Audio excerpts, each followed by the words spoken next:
Bienvenue à vous dans ce webinaire co-organisé par l'Université de Reims-Champagne-Ardenne et le rectorat de l'Académie de Reims. Donc aujourd'hui, nous allons nous intéresser à la présentation de la double licence Lettres classiques Histoire, dispensée à l'UFR Lettres et Sciences humaines de l'Université de Reims-Champagne-Ardenne. Donc ce webinaire est animé dans le cadre du projet L par Julie Léraud, ingénieure pédagogique au rectorat de l'Académie de Reims, et moi-même, Camille Boulet, chargée de transition lycée-université au sein du service de la réussite étudiante de l'Université de Reims-Champagne-Ardenne. Dans le but de faire découvrir les études supérieures de l'Académie au plus grand nombre et de favoriser votre transition, nous avons le plaisir d'accueillir aujourd'hui un grand nombre d'intervenants pour, je l'espère, répondre à l'ensemble de vos interrogations. Donc, Madame Valérie Wonfleur, responsable de la formation, est accompagnée par plusieurs enseignants, doctorants et étudiants qui nous partageront leur expérience de formation. Donc, merci à vous pour votre présence pendant cette pause méridienne. Et avant de leur laisser la parole et de débuter cette présentation, je vous précise quelques informations sur le déroulement de notre webinaire. Donc, la présentation va durer une trentaine de minutes. Elle sera suivie d'un temps d'échange pendant lequel les auditeurs pourront poser des questions. Donc, pour cela, vous pouvez utiliser le fil de conversation intitulé Q&R en bas de votre écran. N'hésitez pas à écrire dans cette rubrique questions-réponses au cours de la présentation. Ainsi, nous pourrons débuter le temps d'échange avec des questions déjà formulées. Donc, cette rubrique doit nous permettre de répondre à l'ensemble de vos interrogations. Je laisse désormais la parole à nos invités qui vont se présenter. Merci d'avance pour votre présentation. Bonjour à tous. Je suis Sophie Comte et je suis professeure de langue et littérature latine à l'URCAD. Bonjour, je suis Xavier Lafontaine et je suis maître de conférence en langue et littérature grecque, grec ancien à l'Université de Reims. Bonjour, moi je suis Valérie Wonfleur et je suis maîtresse de conférence en langue et littérature latine. Nous allons maintenant présenter des étudiants. Bonjour, je suis Florentine Clavé et je suis ancienne élève en double licence à l'URCA. Bonjour, je m'appelle Marie et pareil que Florentine, je suis ancienne élève double licence. Bonjour à tous, je suis Léa Gariglietti, doctorante en deuxième année de langue et littérature latine. Bonjour à tous, je m'appelle Lisa et je suis actuellement étudiante en troisième année de double licence Histoire et Lettres classiques. Bonjour à tous, je m'appelle Jennifer Zenal et je suis actuellement dans cette licence en troisième année. Bien, donc nous allons maintenant vous présenter cette double licence qui est l'une des formations de l'URCA, centrée autour de l'Antiquité, qui se situe donc dans l'UFR de Lettres et Sciences humaines, dont vous voyez ici en arrière-plan les coquilles. Il s'agit donc de la double licence Histoire, Lettres classiques.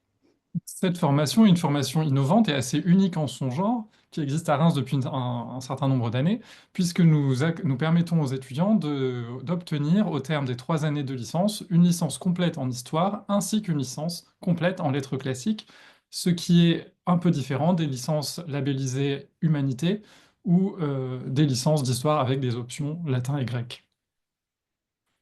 Notre formation est centrée autour de l'Antiquité qui est envisagée à la fois comme le monde littéraire, un monde de référence mythologique, mais aussi comme un référent historique. Donc nous adressons aussi bien aux passionnés d'histoire que aux historiens qui ont un intérêt pour la littérature. Le pilier de cette formation, c'est la licence lettres classiques. En effet, par nature, les études de lettres classiques sont ouvertes à tous les possibles. D'abord parce qu'elles permettent de tisser des liens entre le passé et le présent, mais aussi parce qu'elles tissent des liens également entre toutes les disciplines. Cette formation est donc par nature pluridisciplinaire. Durant les 3 années, nos étudiants sont amenés à se sensibiliser et à se former dans le domaine de la langue et de la littérature française, des langues, littérature et culture latine et grecque, ainsi que dans le domaine de l'histoire. La formation est donc équilibrée dans l'ensemble de ces domaines. Notre double licence donc permet d'obtenir 2 diplômes complets et s'adresse à des lycéens qui éventuellement auraient déjà fait un cursus en option langue et littérature et philosophie ou en histoire, géographie et sciences politiques, mais pas que. En effet, une question qu'on peut se poser, c'est est-ce qu'il est nécessaire d'avoir pris une option intégrant l'Antiquité dans le secondaire, ou même est-ce qu'il est nécessaire d'avoir étudié le latin ou le grec? Eh bien non, en fait, vous pouvez commencer l'étude de ces deux langues à l'université avec nous, et inversement, si vous en avez déjà fait, eh bien, il est possible d'intégrer un niveau supérieur, puisque nos formations, nos enseignements fonctionnent selon le principe du décyclage. Cette formation de double licence histoire lettres classiques permet d'obtenir une formation de qualité pluridisciplinaire dans une structure à taille humaine, c'est-à-dire que les étudiants suivent des cours qui sont mutualisés avec les grandes formations que sont l'histoire et les licences de lettres, mais se retrouvent aussi dans des effectifs à taille humaine pour un suivi qui permettent un suivi plus personnalisé au sein donc d'une équipe dynamique. Oui, une équipe dynamique dont vous avez ici un petit aperçu. Voilà. Donc, que dire? Eh bien, que notre formation est prête à vous accueillir. Surtout, n'hésitez pas à nous rejoindre. Nous allons maintenant donner la parole à nos étudiants, parce que, évidemment, bah, ce sont les étudiants qui parlent le mieux de cette formation qu'ils ont suivie ou qu'ils sont encore en train de suivre. Donc, nous vous écoutons. Nous allons donner la parole d'abord à deux étudiantes qui sont en L3. À vous, Jennifer. Je suis arrivée à l'université de Reims en L2 dans cette licence. J'ai fait auparavant une prépa littéraire à Reims et j'ai dû m'inscrire à l'université lors de cette prépa également. Et j'ai décidé de rester à Reims justement pour cette licence parce que j'avais déjà commencé le grec au collège. Et donc cette licence m'a permis d'approfondir les connaissances que j'avais déjà. Et ça donne du sens aux enseignements que j'ai pu suivre auparavant. Et par la suite, j'envisage de me tourner vers l'enseignement.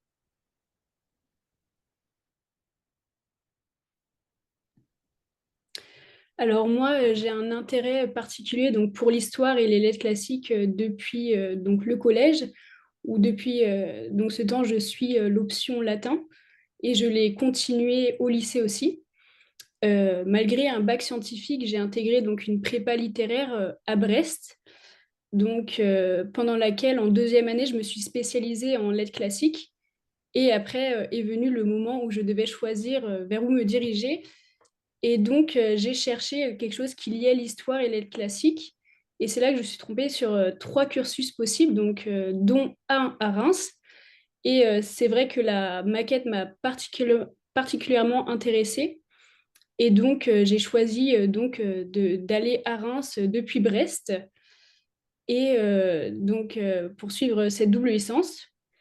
Et pour moi, les plus de cette double formation, donc c'est un rythme de travail qui me correspond parce qu'il nécessite d'être donc assidu. Et c'est vrai que moi, j'ai plus de mal à être autonome, donc ce que demandent parfois certaines formations. Et puis, c'est aussi une licence à taille humaine, donc avec des professeurs investis. Donc, moi, j'ai pu le constater dès ma candidature et jusqu'à aujourd'hui, où à la moindre question, je n'hésite pas donc à leur faire part de mes doutes. Et, euh, et donc aussi, l'autre intérêt, évidemment, c'est donc la pluridisciplinarité de cette formation, où en plus de l'histoire et des lettres classiques, on a l'occasion d'aborder donc la philosophie, mais on fait aussi de l'histoire en anglais. On a également en fait des lettres modernes, donc de la littérature, et puis des cultures numériques. Voilà. Et puis donc on a de la chance de faire aussi de la pratique orale. Et moi, en fait, j'envisage avec cette formation d'intégrer un master qui lie l'histoire et les lettres classiques aussi également. Voilà.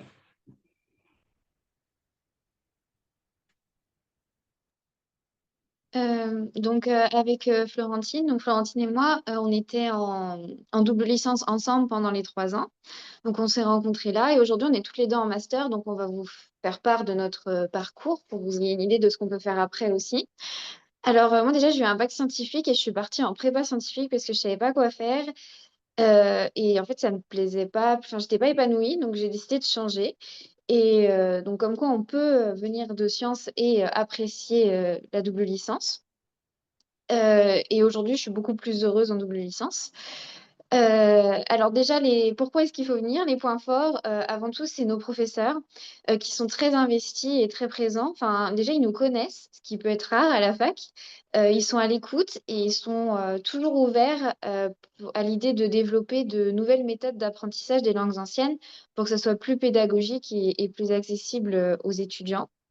Après, du point de vue du contenu des cours, ce sont des cours assez complémentaires. En fait, les cours d'histoire servent à comprendre le contexte des textes littéraires qu'on étudie en littérature. De même, les textes littéraires, des fois, on les retrouve en histoire et du coup, ça nous donne un autre aperçu. Euh, et après, étudier le latin et le grec, ça sert parce que même si vous êtes historien et que vous étudiez le 18e ou le 19e, il y a toujours des sources en fait en latin et donc c'est essentiel d'avoir des bases de latin et de grec pour les comprendre. Et donc, la double licence, elle permet de ne pas mettre de frontières entre les matières. Aujourd'hui, on a une manière d'enseigner qui est très cloisonnée. Et la double licence, ça permet d'être à la fois historien et littéraire sans se fermer. Et pour ma part, j'ai fait un bac général et je voulais, après le bac, intégrer une licence d'histoire. Mais je trouvais qu'il n'y avait pas, enfin, que la seule licence d'histoire ne me suffirait pas parce qu'il n'y avait pas assez de contenu. Et en même temps, je trouvais que la prépa du coup, littéraire serait trop compétitive et trop compliquée et pas adaptée à mon niveau et à ce que je recherchais. Et donc, j'ai trouvé donc, cette double licence et je trouve avec du recul que c'est vraiment l'harmonie parfaite et vraiment un équilibre assez bien pour avoir suffisamment de cours et en même temps avoir un suivi de qualité avec des professeurs qui nous suivent sur 3 ans et qui sont vraiment fidèles dans l'évolution de nos parcours. Donc, c'était vraiment une grande chance. Et sur le contenu des cours, je rejoins ce qu'a dit Marie sur la complémentarité à la fois de la licence d'histoire et de la licence de lettres. Parce que actuellement, donc, je travaille pour des archives et je me rends compte que à travers la combinaison du latin et de l'histoire, j'arrive à analyser avec beaucoup plus de confiance des documents qui sont parfois en latin, mais j'arrive aussi à les recontextualiser dans leur, enfin, voilà, dans leur contexte, à comprendre vraiment l'histoire qui aboutit à ce genre de texte. Et voilà, et ça m'aide beaucoup aussi à prendre confiance dans mon projet professionnel qui est de travailler dans la valorisation des vitraux à travers mon master en patrimoine. Et donc voilà, encore une fois, lié à la fois l'histoire des vitraux et la traduction des textes qui sont en latin sur ces vitraux. Donc je trouve que c'est une très bonne chose si vous posez la question. Donc, après la double licence, on a accès à plusieurs masters, aussi bien en histoire qu'en lettres. Donc, Florentine l'a dit, elle a un master musée et patrimoine à Troyes.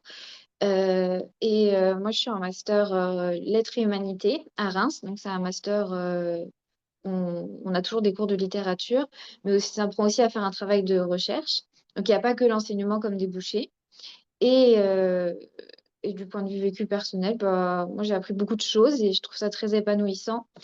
Et on se rend compte, après avoir travaillé, enfin, après avoir appris toutes ces choses, que étudier les cultures gréco-latines, ça ne sert pas que en fait dans la vie professionnelle, ça sert aussi dans la vie de tous les jours. Ça nous donne des clés pour mieux comprendre notre société et le monde en général, que ce soit enfin, le fonctionnement de comment le monde est aujourd'hui, ou même les livres que vous pouvez lire, qui sont pas forcément les livres pour les cours, juste du divertissement. Il y a plein de références et c'est beaucoup plus plaisant à lire quand on a ces clés pour comprendre.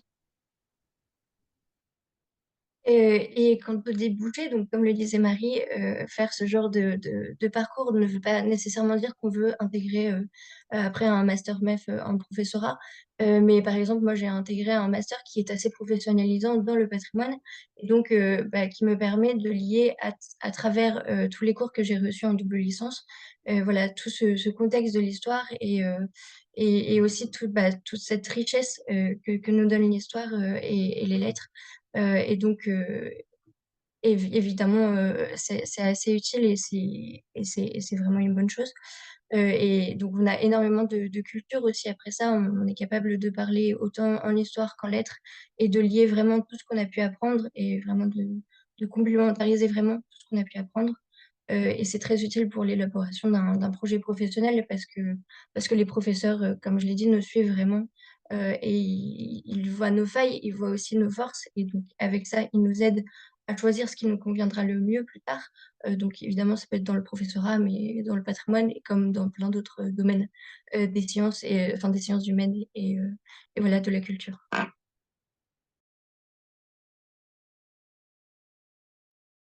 Je crois que c'est à mon tour. Pardon. Comme je le disais tout à l'heure lors de nos présentations respectives, je suis en deuxième année de doctorat de langue et littérature latine. Alors, que faisons-nous en thèse? Nous faisons de la recherche qui peut prendre plusieurs formes. Pour ma part, je fais de la traduction et un commentaire d'un texte latin du XVIIe siècle qui comporte également du grec. Mais la recherche, ça peut être également des analyses d'œuvres déjà traduites ou des comparaisons même d'œuvres littéraires. Ça peut être également des études de sources historiques comme les archives, les correspondances. Et quand on est issu d'une double licence, évidemment, que ce soit de l'histoire, de la littérature ou les deux mélangés, le doctorat offre un beau matériel de recherche. D'un point de vue pratique, j'ai la chance d'être rémunérée. Donc, j'ai un contrat pendant 3 ans et cette rémunération compte pour la retraite. C'est très important. Contrairement aux idées reçues, lorsqu'on est doctorant, nous ne sommes pas seuls ni enfermés dans un bureau ou dans une bibliothèque. Nous réalisons plusieurs missions qui nous amènent dans les villes de province ou même à l'étranger. Par exemple, j'ai eu la chance en octobre d'aller à Rome pendant 15 jours pour visiter et consulter les archives jésuites. J'ai aussi fait une école d'été à Lyon sur le néo-latin. Je suis allée aussi à Genève, à Strasbourg. Je voyage en somme. Alors, comment arrive-t-on au doctorat? J'ai fait la licence qui vous a déjà été présentée avec brio, donc je n'y reviens pas. Et ensuite, c'était déjà un problème. J'avais trop de choix entre les deux voies traditionnelles, le master enseignement ou le master recherche. Donc, j'ai fait les deux. J'ai commencé par le master enseignement qui m'a menée au concours du CAPES, que j'ai réussi grâce à la solidité de la formation à Reims. Et puis, comme je le disais, j'ai fait le master recherche dans lequel est inscrite Marie, qui vous l'a également déjà présenté, et me voilà en doctorat pour de nouvelles aventures. Je remercie nos étudiants. Quelques mots de synthèse. Cette formation donc est solide, cette formation initiale en licence est solide. Elle a permis d'acquérir une forte culture, une grande culture générale et des capacités en esprit critique. Nous travaillons la réflexion, l'analyse, mais aussi l'expression écrite et orale de nos étudiants, ce qui permet en fait d'envisager les carrières du journalisme et de la communication, mais aussi de préparer des fonctions publiques pour l'administration ou l'enseignement, et bien sûr d'accéder aux préparations dans les filières de métiers du livre, de l'édition et des bibliothèques. Voilà, je vous rends la main. Très bien. Si vous avez fini votre présentation, du coup, je vais vous poser des petites questions. Je rappelle à nos spectateurs qu'elles n'hésitent pas à poser leurs questions hein, dans le fil de discussion Q et QR. N'hésitez surtout pas. Alors, moi, donc, j'ai une petite question sur les enseignements vraiment dans la licence. Donc, c'est une double licence. En termes de contenu, est-ce que c'est très chargé ou est-ce que c'est fait en sorte que ça reste un emploi du temps abordable, on va dire? Alors, l'emploi du temps est abordable. Vous voyez des jeunes gens qui ont survécu. Alors, il y a à peu près une vingtaine d'heures de cours par semaine, donc c'est plus lourd qu'une simple licence, mais c'est moins lourd que 2 licences additionnées, puisqu'il y a certains cours qui font doublon, donc, et certains enseignements de la licence d'histoire qui sont supprimés, certains enseignements de la licence de lettres aussi qui sont supprimés. Donc c'est ce que disait Florentine tout à l'heure, c'est-à-dire que ça densifie le programme par rapport à une licence toute simple, mais ça reste tout à fait faisable. Alors, on a vu vos parcours, ils sont très divers, surtout par rapport au lycée, bon, alors là, je m'adresse pardon quand même aux chargés de formation, en cette journée en plus d'ouverture des vœux de Parcoursup, quelles sont vos attentes des candidats pour la L1? Est-ce que vous avez des attentes particulières? Est-ce que vous souhaitez que les candidats aient suivi des enseignements particuliers? Est-ce que c'est la motivation qui compte? Est-ce que c'est les notes qui comptent? Dites-moi. Alors, un peu tout ça. Vraiment, l'élément premier pour nous, c'est la motivation.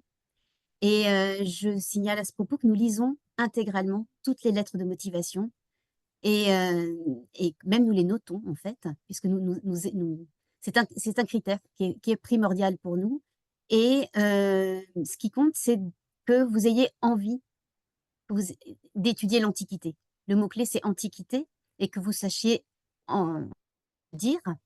Et après, de nos jours, on n'a pas forcément eu la possibilité d'étudier le latin et le grec avant. Donc, ce n'est pas un prérequis et ça peut être compensé. Le fait de ne pas avoir fait de latin et grec, c'est compensé par l'envie d'apprendre, en fait, l'envie de découvrir l'Antiquité. C'est ça véritablement le prérequis principal. Peut-être mes collègues veulent-ils ajouter quelque chose à ce propos, mais Oui, c'est ça l'importance aussi de la curiosité en fait, mais ça va, c'est ce que tu dis, l'importance de la curiosité qui permet aussi de se laisser surprendre par des domaines parfois qu'on ne connaissait pas au lycée et qu'on découvre en licence. Alors oui, je rebondis sur ce que Lisa a dit sur 2 choses. Lisa, vous disiez que vous avez des cours en anglais. Je voulais savoir s'il y avait des cours classiques aussi, hein, des TD en anglais ou dans une autre langue, peut-être? Alors, pour ce qui est de l'anglais, c'est vraiment, on a l'histoire en anglais. Donc là, c'était vraiment 2 heures par semaine et c'était en fait donc aller de 1066 jusqu'à 1500 en fait. Donc c'était pour vraiment balayer un peu l'histoire anglaise. Donc ce qui est des langues étrangères, c'est oui la seule, donc c'était l'anglais. Oui, voilà. Et alors, Lisa, je vous laisse la parole. Vous aviez parlé de cours de culture numérique. Est-ce Oui. que vous pouvez un petit peu développer qu'est-ce que c'est que ce cours? Alors, donc moi, je suis arrivée en L3, mais je sais qu'ils l'ont aussi eu en L1 et L2. Et en fait, c'est un cours qui consiste à vraiment avoir des clés. Donc maintenant, on sait bien que l'ordinateur est un outil important donc, dans les études et même pour tout ce qui est le monde professionnel. Et donc là, c'était vraiment de faire un projet de A à Z et avec des outils en fait numériques. Donc on a eu donc des présentations à faire orales. Et puis, on a dû utiliser, donc, par exemple, les tableaux Excel. Donc, c'est vrai qu'on pourrait se dire qu'en lettres classiques, on est dans nos bouquins, dans des bibliothèques. Mais non, nous aussi, on a besoin des ordinateurs, on a besoin d'Excel. Et on a aussi besoin de faire des graphiques. Donc, ça, on a dû un peu apprendre à les faire. Donc, ce qui est très bien, en fait, parce que c'est vrai qu'on n'a pas nécessairement appris avant à le faire. Et puis nous, en fait, ce qu'on a fait, c'est qu'on a mené un projet de recherche donc, en collaboration avec les archives nationales. Donc, par exemple, avec moi, dans mon groupe, on était 4 et il y en a 2 qui veulent travailler dans les archives plus tard. Donc, c'est vrai que ça permet aussi de voir plus que simplement le patrimoine, la culture, l'enseignement, ça ouvre en fait d'autres portes. Voilà. Alors une question pour un petit peu tout le monde, qui est dans le chat, est-ce que vous avez des pistes excusez-moi, de débouchés professionnels autres que l'enseignement? Monsieur Lafontaine, vous en avez un peu parlé. Est-ce que vous avez d'autres pistes? Oui, je peux intervenir. Donc, Florentine en master, nous a montré aussi ce débouché vers le ministère du patrimoine et les archives. Mais finalement, au terme de cette licence généraliste, les étudiants en fait, sont amenés à faire des choix sur la suite de leur parcours, que ce soit vers une dimension professionnalisante.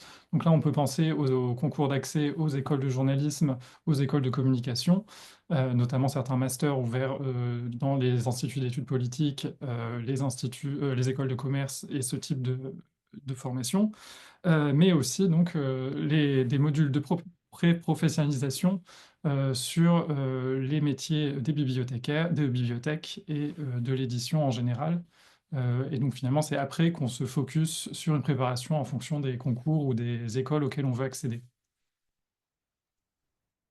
Très bien. Une autre question du chat, est-ce qu'il y a des stages de prévus et si oui, est-ce qu'il y a une durée en particulier, et des lieux de stage en particulier?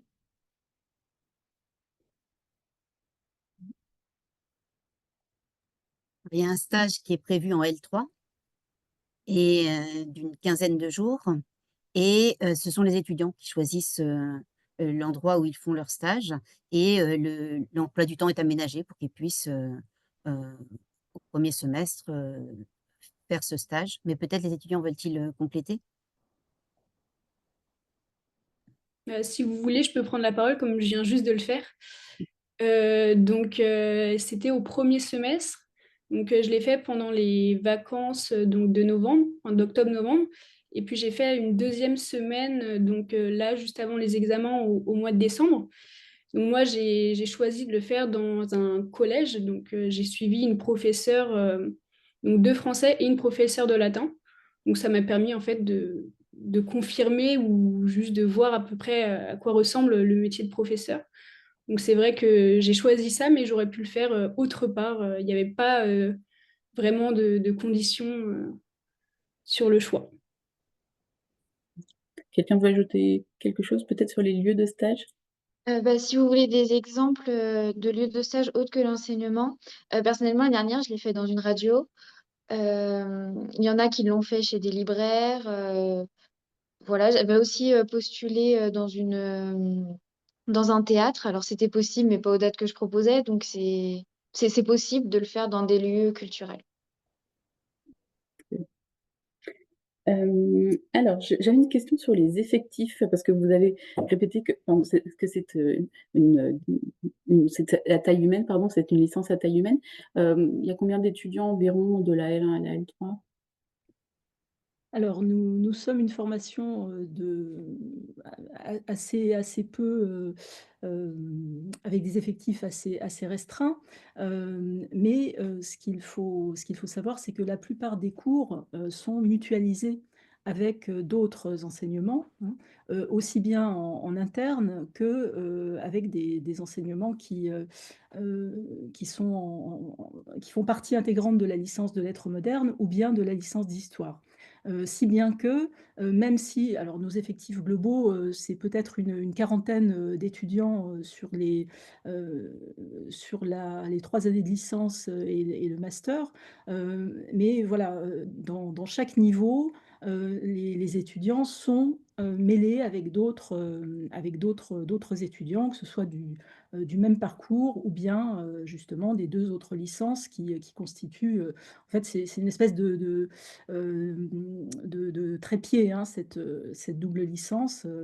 Voilà ce qu'on peut répondre. Alors, comme le pilier, ce sont les études et la licence de lettres classiques, eh bien, forcément, ce à quoi faisaient allusion les étudiants, c'est au suivi plus personnalisé, puisque nous sommes au cœur, hein, de cette formation-là. Et donc, nous connaissons vraiment très bien nos étudiants en particulier, hein. Voilà ce qu'on peut répondre. Et si je peux me permettre d'ajouter quelque chose, ces effectifs très raisonnables finalement pour les cours du tronc lettres classiques permettent aussi aux étudiants de cultiver un esprit presque de classe, un peu comme dans le secondaire, c'est-à-dire qu'ils se connaissent entre eux. C'est beaucoup plus facile de créer des liens amicaux que dans les grands cours où il y a 100, 150 étudiants en même temps. Alors, une question du chat. Hop, alors excusez-moi. Est-ce que cette licence prépare au master d'édition? Et pour ouvrir, est-ce que vous avez d'autres exemples de masters professionnalisants dans lesquels peut-être des anciens élèves ou des camarades étudient ou ont étudié?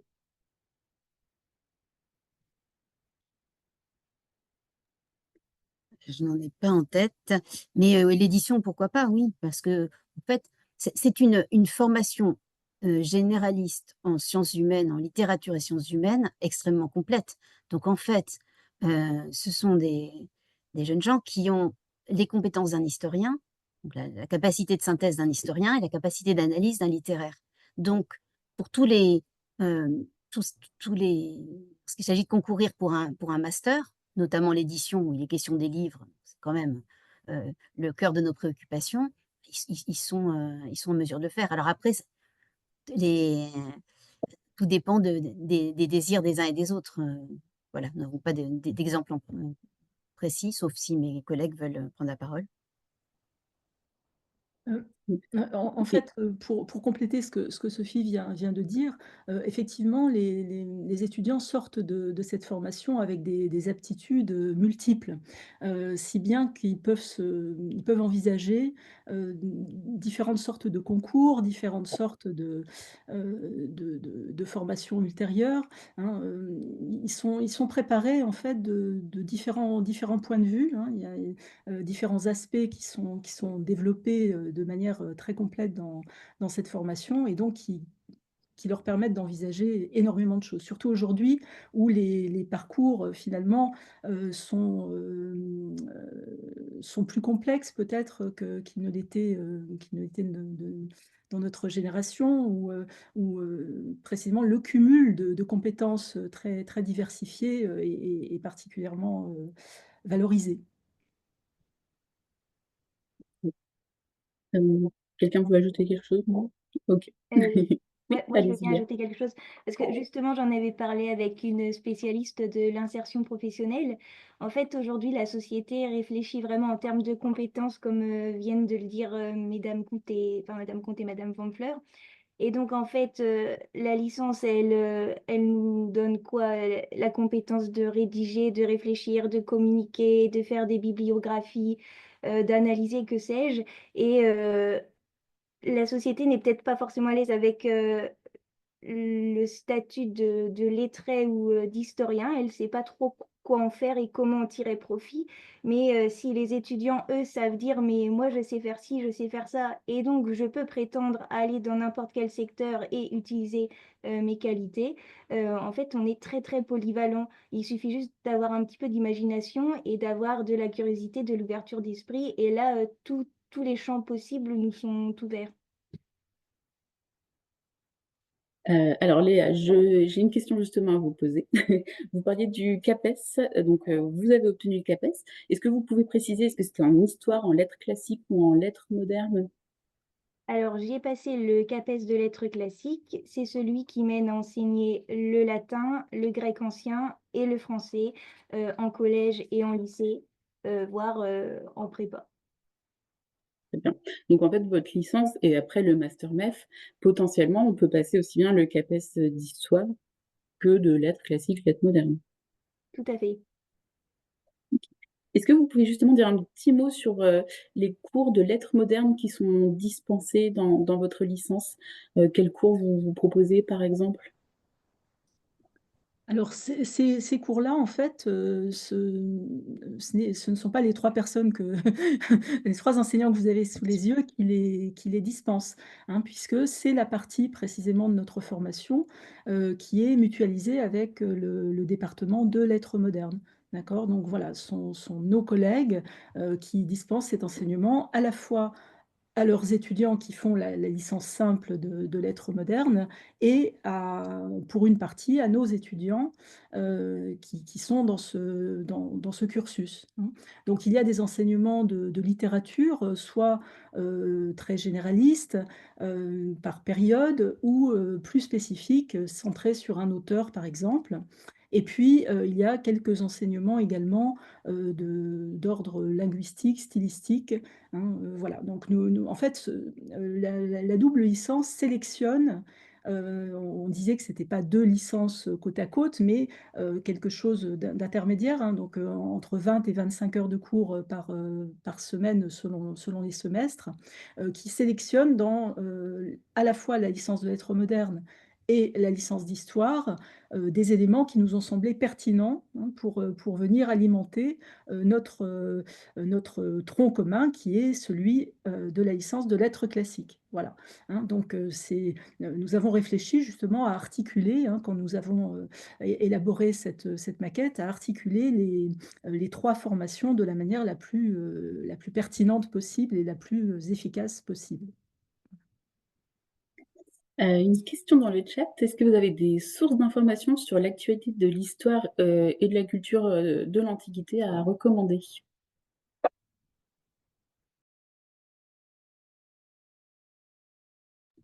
Alors, des sources d'informations, bah, il y a par exemple, il y a deux sites, sur le web qui sont particulièrement, intéressants. C'est le site Arrête ton char, que connaissent d'ailleurs, peut-être des lycéens, hein, par l'intermédiaire de leurs enseignants. Et puis, il y a également le site Odysseum, qui fait part, aussi, hein, de la, de l'avancée, de la recherche sur de grandes thématiques. Voilà, donc ce sont 2 sites qui sont, extrêmement, agréables, faciles d'accès, avec, une recherche, intuitive et voilà, donc il peut y avoir également notamment dans Arrête ton char, des exercices, en ligne, des entraînements possibles, des jeux, enfin voilà. Ce sont des sites intéressants. Je ne sais pas si mes collègues ont des choses à ajouter? Citer aussi Antiquipop, qui est un site, ce sont des chercheurs en fait qui étudient toute la présence de l'Antiquité dans la culture contemporaine. Alors ça peut être dans la publicité, dans le cinéma, dans la littérature et c'est très réjouissant, très vivifiant et très sérieux en plus. Merci pour ces recommandations. Alors là, je vais plus m'adresser aux étudiantes et anciennes étudiantes. Quels conseils vous donneriez aux futurs étudiants en quelques mots? Et aussi, est-ce que vous avez rencontré des difficultés au cours de votre licence? Après, vous pouvez soit proposer un conseil, soit évoquer juste vos difficultés et comment vous les avez surmontées éventuellement. Euh, Marie? je sais pas qui veut prendre la parole en premier, je peux le faire, et Allez-y. puis après les autres. Du coup, niveau conseils et difficultés, en fait, ça a été parce que d'un point de vue social, en fait, on a une pré-rentrée une semaine avant. Et c'est pas très long, mais ça nous a permis de nous rencontrer tout de suite. Donc, si vous avez peur de pas vous faire des amis, osez tout de suite aller dire bonjour à quelqu'un à la pré-rentrée, ça marche bien. Après, au niveau des cours, euh, ce qui compte, enfin, le fait d'y aller, en fait, déjà juste le fait d'être présent en cours, ça aide à retenir et il faut pas hésiter à poser de questions, faut pas avoir peur. Même quand on est dans un amphi, finalement, les enseignants, ils aiment bien qu'on lève la main. Et si vraiment vous avez peur, vous allez voir l'enseignant à la fin de l'heure. Mais ouais, être présent en cours et ne pas hésiter à poser de questions. Il n'y a pas de questions bêtes. C'est ce qui fait que ça marche. Très bien.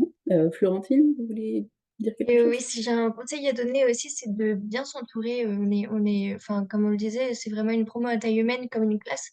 Donc en fait, il faut vraiment avoir une bonne entraide et une bonne fraternité avec tous les élèves pour vraiment réussir à garder un cap jusqu'au bout et tous se motiver ensemble et vraiment, en fait, se donner toutes nos compétences, enfin, tous nos conseils, etc. C'est vraiment un travail de groupe en fait sur 3 ans. Enfin, je trouve que ça a été super utile pour vraiment garder un bon cap jusqu'à la fin et être fidèle à ce qu'on veut faire plus tard. Donc voilà, je trouve que vraiment c'est important de compter sur ses amis et sur ses camarades. Jennifer, Lisa, Léa, vous voulez peut-être ajouter quelque chose?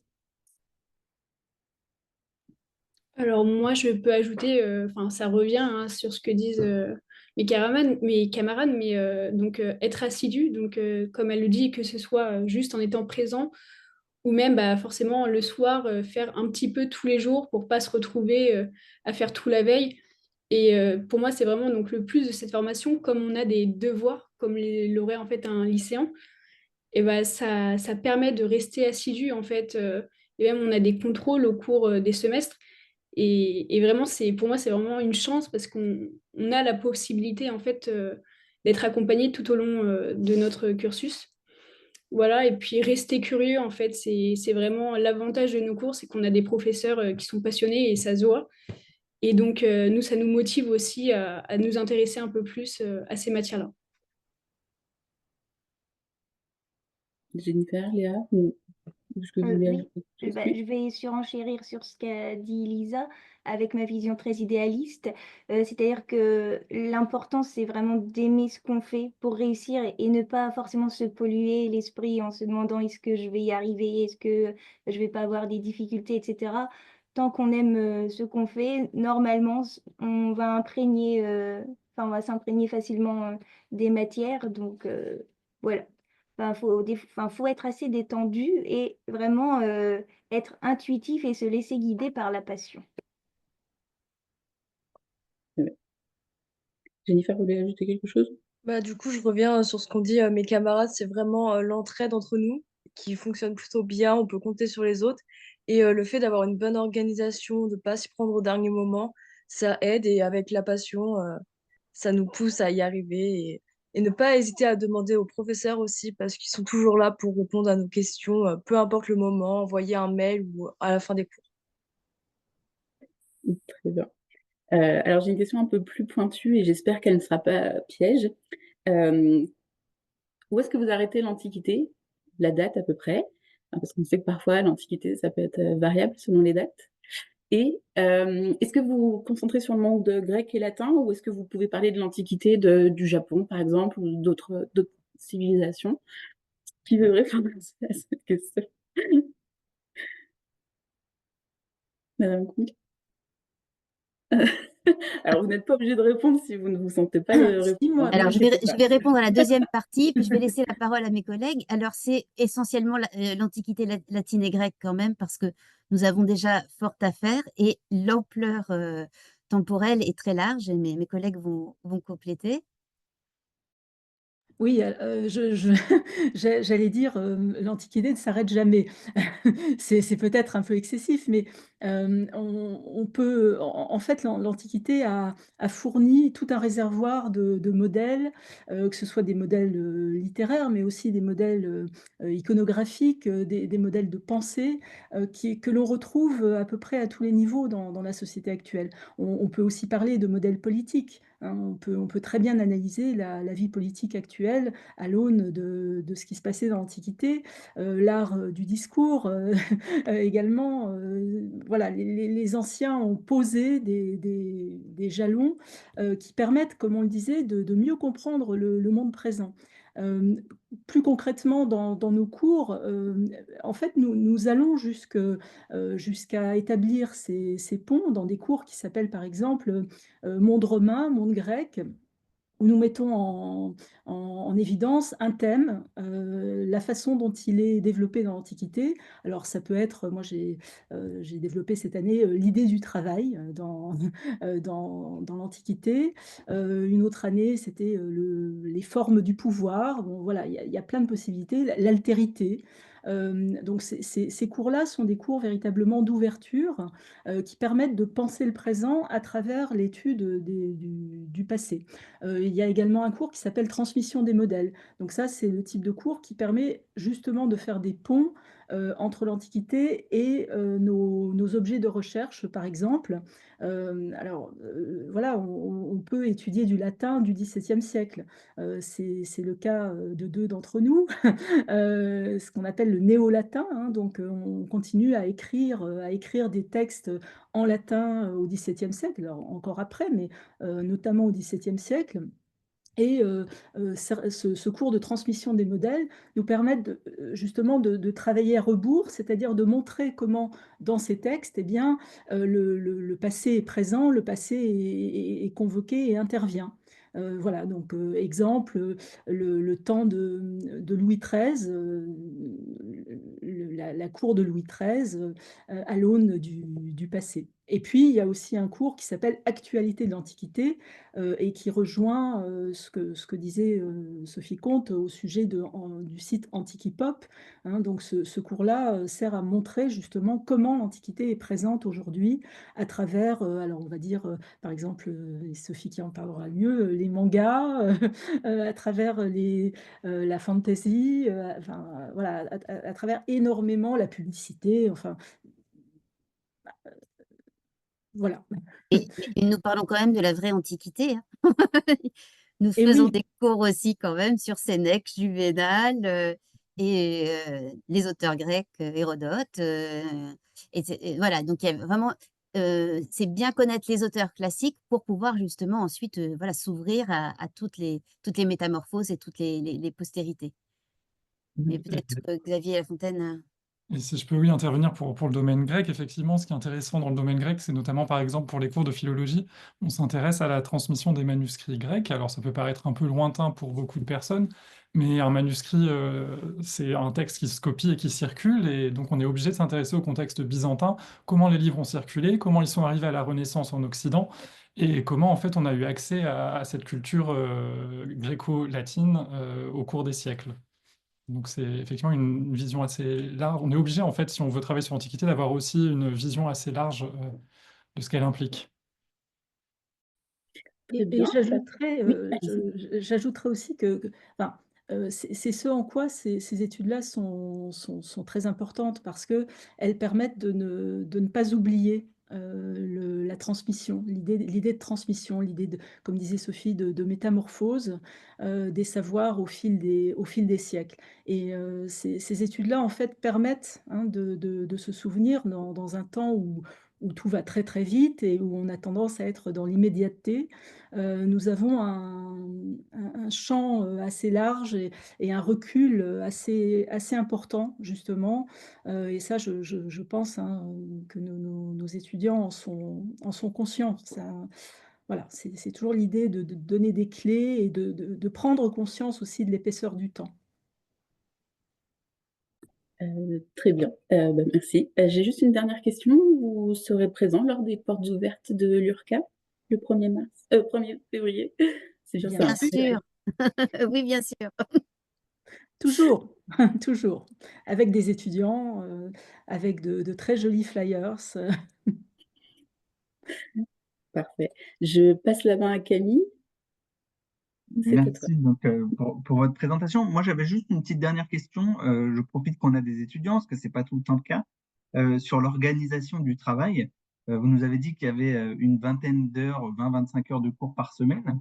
Et j'aurais aimé savoir à peu près pour réussir, combien de temps de travail personnel est dédié à la formation, et puis si vous avez le temps de loisirs ou de faire des activités à côté.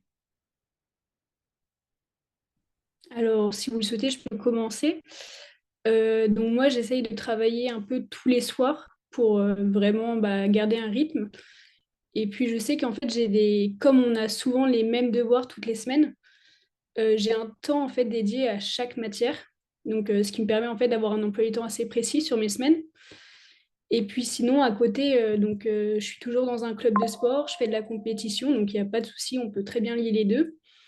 Et je suis aussi dans une association de création de festivals, donc on peut vraiment faire beaucoup de choses en plus de la formation si on s'en donne les moyens.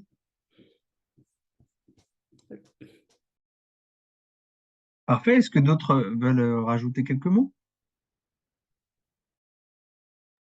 Peut-être rajouter aussi le fait que, enfin, je suis d'accord avec Lisa, le fait que on peut totalement allier ses études avec les révisions et avec aussi une vie personnelle. Enfin, moi, j'ai vraiment eu à cœur de garder un bon équilibre entre tout ça et ne pas me dire que les études constituaient l'intégralité de ma vie estudiantine et que j'avais aussi à côté des relations, des engagements à avoir et je prenais aussi par exemple des cours avec l'école du Louvre et ça m'a beaucoup apporté. Donc voilà, on peut aussi faire beaucoup de choses à côté sans problème et s'engager dans des associations, voir ses amis et sa famille sans problème. Enfin, une double licence n'engage vraiment pas à ne pas avoir une vie personnelle à côté. C'est au contraire, ça a un très bon équilibre et ça n'enlève rien à la joie de la vie personnelle à côté et la joie des études.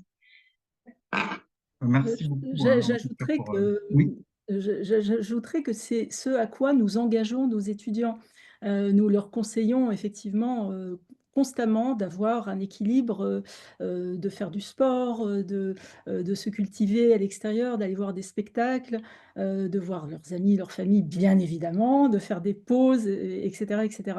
Et chaque année, nous avons aussi à cœur d'organiser des sorties et de les emmener alors, au minimum à Paris, voir une exposition, et puis aussi, pas seulement, se promener à travers Paris et accéder, enfin voir, pour certains c'est la première fois, des lieux culturels clés comme par exemple la Sorbonne, et puis nous les emmenons dans une librairie Gibert qui leur permet en général de repartir avec des sacs pleins de livres d'occasion. Voilà, nous donnons aussi des clés pour la vie quotidienne, pour la vie estudiantine. Et voilà, je pense que notre souci premier est vraiment d'ancrer cette formation dans le réel. Merci beaucoup, hein. Donc, si vous avez plus d'informations à apporter là-dessus, on va pouvoir conclure ce webinaire. Donc, je vous remercie une nouvelle fois tous de votre participation puis de votre présentation claire et concise. Merci à nos spectateurs d'avoir participé et puis de nous avoir suivis pendant cette heure. Donc, je vous rappelle que vous pouvez retrouver l'ensemble de la programmation de nos webinaires et de nombreuses ressources sur le site de l'URCA, unif-reims.fr, dans la rubrique orientation et insertion. Je vous donne rendez-vous à tous aux portes ouvertes, où vous retrouverez les responsables de toutes nos formations le 1er février. Et je vous souhaite à tous une bonne continuation et au plaisir de vous retrouver en ligne sur les campus de l'URCA. Au revoir et à bientôt. Au revoir.